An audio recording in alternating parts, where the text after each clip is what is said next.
Good morning everyone. তো দেখো সকাল সকাল তোমাদেরকে নিয়ে এই ব্লগটা শুরু করছি। তোমরা সবাই কেমন আছো? আমিও খুব ভালো আছি। দেখো ঘুম ঘুম চোখে তো উঠে পড়লাম সকালবেলা। আজকে একটু তাড়াতাড়ি উঠেছি, 5:48 উঠেছি। তো এবারে দেখো বাসি নাইটিটা চেঞ্জ করে নিলাম, কারণ রান্না করতে হবে, সকালবেলায় রান্না করতে হয়। তোমাদের দাদাভাই খেয়ে দিয়ে অফিসে চলে যায়, খাবার নিয়ে যায়, তার জন্য তো আমি বাইরে রান্নাও বসিয়ে দিয়ে এসেছি। ঘরে এসে একটুখানি জলও খেয়ে নিলাম। তো এবার তোমাদেরকে দেখাই, চলো। বাইরে রান্না বসিয়ে দিয়েছি,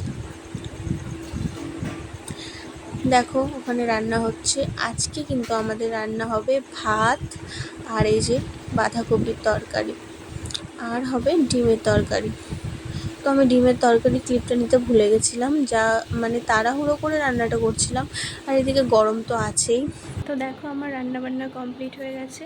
এখন আমি একটু খাওয়া দাওয়া করে নিই। কী বলো তো, সকাল সকাল উঠেছি তো তার জন্য কিছুই খাওয়া হয়নি, আর আমাদের সকালবেলায় রান্নাটা করতে হয়। তো দেখো এখানে আমসত্ত্ব, দুটো খেজুর, কলা আর চিড়ে ভাজা নিয়ে আমি এখন খেয়ে নিচ্ছি সকালের খাবারটা। সকাল সকাল উঠলে জানো তো সব কাজ হয়ে যায়। দেখো আজকে আমি রান্নাটা করেছি, আর মা এখানে ঘর মুছে দিয়েছে, পুজো করে দিয়েছে। আজকে মায়ের উপাস আছে, আজকে আমাদের চাপড়া ষষ্ঠী আছে, তার জন্য মা উপাস থাকবে। আমাদের যেহেতু পুজো হবে না, আমার দাদু শ্বশুর মারা গেছে, 1 বছর হয়নি এখনও, তো সেই জন্য পুজোটা হবে না, কিন্তু উপাস থাকতে হবে, তার জন্য মা উপাস আছে। আর আমাদের সারাদিনে কোনো কাজই নেই, কিন্তু টুকটাক যে কাজগুলো হয় সেই কাজগুলো করতে হয়, দুজনে মিলে করি তো তাড়াতাড়ি হয়ে যায়। তো দেখো আমি খেয়ে দিয়ে চলে এসেছি, এখানে লঙ্কার বোটা ছাড়াচ্ছি। আর মা ভিডিও করা থেকে হাসছে, তার জন্য আমিও হাসছি। আর এই যে সব কিছু বাসন টাসনগুলো নামিয়ে দিচ্ছি, আর লঙ্কার বোটাগুলো ফেলে দিচ্ছি। আর জানো তো রান্না করার পর ওভেনটা ক্লিন না করলে দেখতেও ভালো লাগে না, কিচ্ছু ভালো লাগে না, মনে হয় যে কাজই হয়নি। আমি প্রথমে ওভেনটা ক্লিন করে নিই রান্না করার পর। তারপর যে নেতাগুলো ছিল সেই নেতাগুলো ভিজে দিলাম সার্ফ জলে। মায়ের শাড়িটা এখানে মেলে দিচ্ছিলাম, আর আমার নাইটি ছিল সেই নাইটিটাকেও মেলে দিয়েছি। তারপর এখানে ঘরটাকে, যে রান্না করার জায়গাটা, সেখানটাকে ভালো করে ঝাড় দিয়ে নিলাম। তো ঝাড় দিয়ে ভালো করে পরিষ্কার করে নিলাম। এটা আমি রোজই করি ঘর মোছার আগে, কিন্তু মা আজকে ঘরটা মুছে দিয়েছে, তাই আমি শুধু ঝাড়টাই দিলাম। আর এখানে হাত মুখ ধুয়ে নিলাম। আর জানো তো বন্ধুরা, আজকে আমাদের একটা ছোট্ট ছাগল আছে, সেই ছাগলটাকে কে মেরে দেখো মাথার শিংটাকে ভেঙে দিয়েছে। খুব খারাপ লাগছিলো দেখতে। ওরা তো বলতে পারে না, কিন্তু কষ্ট তো হচ্ছেই। আমি ঘরে এসে বিছানাটাকে গুছিয়ে নিচ্ছি ভালো করে। বিছানাটা গোছানো হয়নি, আজকে দেরি হয়ে গেছে, তো আমি এখন টাইম পেলাম, এখন এসে গুছিয়ে নিচ্ছি। দেখো বিছানাটা কত সুন্দর লাগছে। আর মা বললো যে ছাদের গেটটা খোলা, তো ছাদের গেটটা দেয়।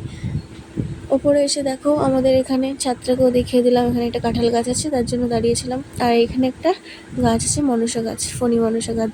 ছাদে এসেছিলাম দরজাটা দেবো বলে, কিন্তু একটু ছাদে উঠে দেখলাম কত রোদ হয়েছে, তো গেটটা দিয়ে আমি এখন বাইরে চলে যাই। ছাদে যে রোদ বন্ধুরা, তার জন্য নিচেও চলে এলাম। আর এখানে দেখছি মা রুটি বানাচ্ছে, আমাকে বললো যে কুমড়োর তরকারিটা করতে। এখানে সিম্পল কুমড়ো আলুর তরকারি হবে। আজকে উপাস, তার জন্য ভাত খাবে না, রুটি খাবে। দেখো আমাদের রান্না টান্না হয়ে গেছে, সকালে খাওয়া দাওয়া হয়ে গেছে, বাইরে একটুখানি ঘুরছিলাম। আর এরপর একটুখানি বসেও নিয়েছিলাম, মামিদের বাড়ি গেছিলাম, তারপর স্নান করে নিলাম। তো দেখো বন্ধুরা, দেখো আমি স্নান করেও চলে এসেছি। এখন খুব খিদে পেয়ে গেছে, তার জন্য মার যে রুটিটা ছিল সেই রুটিটা আমি একটুখানি খেয়ে নিলাম। এখানে দুপুরে খাওয়া দাওয়া করে নিয়েছিলাম, তারপরে একটা আপেলও খেয়ে নিলাম। আর তোমাদের সঙ্গে দেখা হচ্ছে একদম সন্ধ্যাবেলা। তো বন্ধুরা আবার তোমাদের সঙ্গে সন্ধ্যাবেলা দেখা হচ্ছে। আর সন্ধ্যাবেলায় আমার একটু কিছু খেতে ইচ্ছা করছিল, তাই তোমাদের দাদা ভাই আমার জন্য ম্যাগি এনে দিয়ে গেল। এই দেখো ম্যাগিটা রান্না করে নিয়েছি, এরপর এটাকে খেয়ে নেব। আর একটুখানি পর দেখছি মা আবার নিমকি এনেছে। আর অনেকটা রাত হয়ে গেছে তখন। দেখো এরপর বাবা আবার 9টার সময় এটা নিয়ে এসেছে, এটাকেও খেয়ে নিলাম। এরপরে ভাতও খেয়ে নিয়েছি, সেটা তোমাদের সঙ্গে দেখানো হয়নি। তো আমার ব্লগটা কেমন লাগলো জানিও, যদি ভালো লাগে লাইক কমেন্ট শেয়ার করো। Bye bye.